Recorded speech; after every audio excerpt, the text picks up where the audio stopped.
My guest is Odile Renaud-Basso, the president of the European Bank for Reconstruction and Development. The bank invests in Eastern Europe, Asia and North Africa, and its shareholders include the EU, the US and China. We talk about the bank's role in the future of Ukraine and Gaza, and about how it's keeping resilient amid global economic instability. Odile Renaud-Basso, welcome to the show. Thank you for joining us. Thank you for having me here. So your institution, the European Bank for Reconstruction and Development, was established in the 1990s, primarily to invest in post-Soviet economies after the Cold War. We now have an active war in the east of Europe, in Ukraine. Tell us why your bank is investing so heavily in Ukraine while the war is still raging, and how do you hope to play a part in its eventual reconstruction? So, indeed, we are very active in Ukraine, and we have always invested in Ukraine since the bank was created. Basically, developing Ukraine, developing the private sector in Ukraine and in the region is part of the core of our mandate. When the war started, we decided to, with the support of our shareholders, to step up our level of investment. So we used to invest something like 1 billion a year. Now we invest, and last year, more than 2.8 billion in the country, because we want to support the real economy. I think the country is at war, so they have received and they need military support.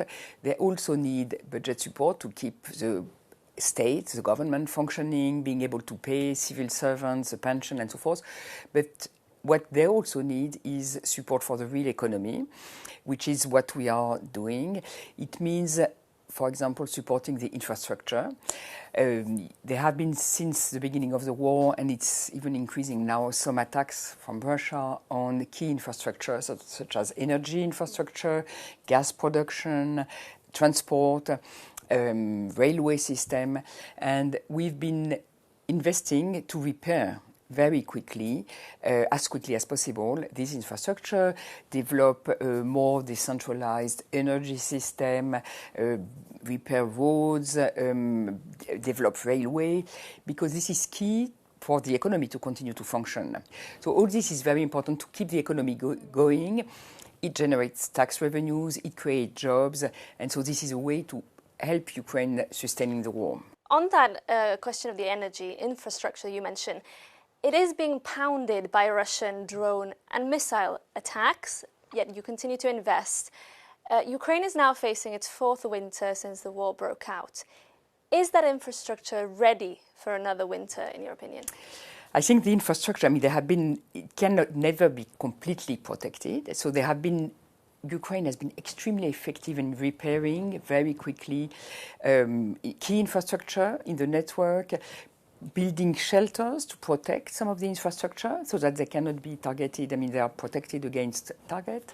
And also building a more decentralized system where it's not a big power plant, but you have more decentralized energy generation, which is a way to avoid concentrating the risk. On the other hand, Russia is continuing to target. A few days ago, there have been the largest attack on gas infrastructure, and this creates new challenge. So that's why we need to be, as an institution, as a bank, and with the countries that support Ukraine, need to be very agile in defining the response and providing support depending on the priorities. And for example, now we've been working in the last few months and still now with Naftogaz, which is a gas company, in order to ensure that Ukraine has sufficient gas storage to cover for the winter. So you believe that for this winter, the country there is a new challenge. The country was very well prepared a few days ago. The new attack creates new challenge. So it's important to continue to strengthen and to be ready. You also support Ukraine on its reform agenda as it aspires to join the European Union. Now, recently, the Kyiv government tried to push through a law which would have undermined the independence of two anti-corruption bodies. Given these developments, are you still confident that Ukraine is on the right path to joining the European Union? So I'm confident because, first of all, it's a clear priority for the government, but also for Ukrainian people. And I think what was very striking is what happened in July, is that the government and the parliament took a decision, but then there were a very strong reaction from the people, from civil society, which really, with the young people, saying, I mean, reacting against the decision and together with international partners, convincing government that it's better to review the decision and to amend it and to reinstate the power of this anti-corruption body. So I think this makes me very confident, because having the civil society so involved and so reactive to what's going on is a guarantee of ensuring that the path is pursued. Of course, it's not a linear path. You can have some progress, some backtracking, but the direction is very clear. The commitment and the desire for the whole society to join the EU, I think, is so strong that it's a key driver. And we see that, for example, we work a lot with state-owned enterprise, where we made a lot of effort and progress in the governance of the company, so as to ensure that you have international expert, independent governing bodies that manage the company in the interest of the company and its activity. And we are making also good progress there. Sometimes we are not happy with decision, but we always find a solution and find a way to progress.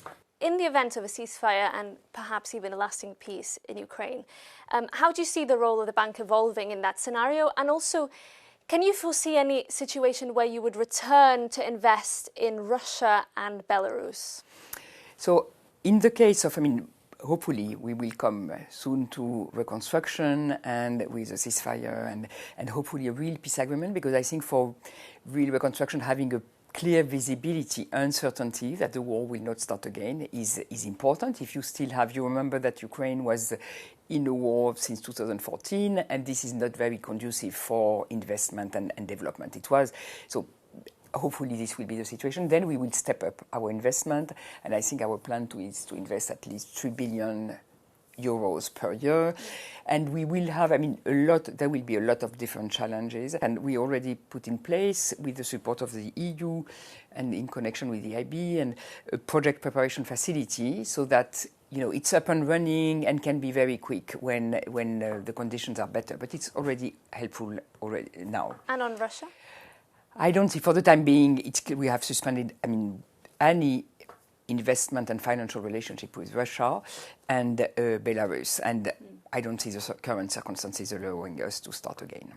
I'd like to turn to Gaza. Now, as we speak, there is a first phase of a ceasefire that has been agreed and seems to be in effect. We know that still the humanitarian situation on the ground is devastating. Can you foresee a big role for the EBRD in Gaza's eventual reconstruction? So first of all, the recent news is positive. I think it's encouraging, and having a ceasefire will be a very important step. We've been investing in the West Bank in the last few years, and they're also supporting the private sector mostly, and we accelerated our investment also in the West Bank. In the last 2 years, we invested 200 million, and the double of what we've done in the 5 years before.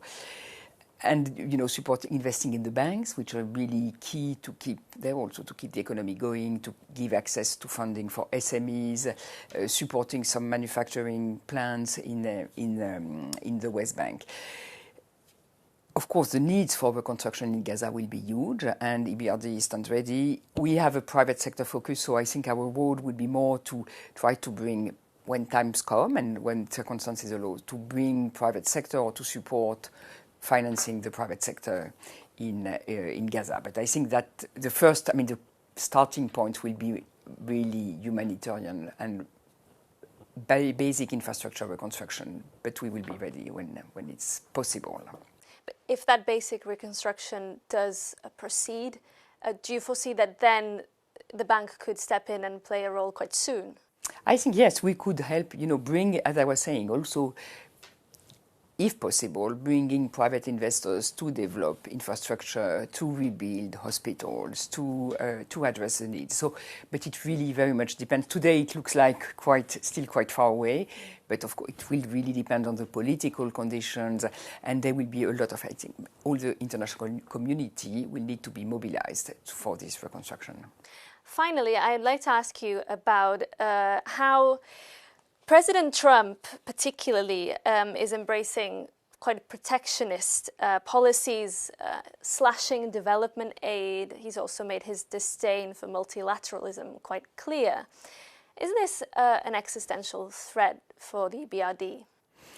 No, I think that the role of the EBRD, the role of multilateral institutions like EBRD is even more important because we have, with the support of our shareholders, including the US, are very much focusing on how we can develop private sector, market economies, bring foreign investment in the countries in which we work, ensure that investment have a favorable environment, that we create jobs for people, and that we have a positive impact on the growth of the country, but also the global growth. And I think this agenda, which is very much focusing on the private sector, good governance, and so forth, is very important in countries in which we operate. It also helps them building up resilience in a context where there are much more trade tensions, geopolitical tensions. Building resilience and building your, capacity of the economy to generate and diversify your supply chain and so forth is very important for a country to have sustained growth.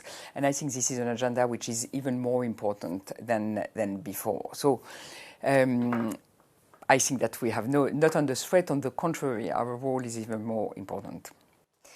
Odile Renaud-Basso, thank you so much for joining us. Thank you very much.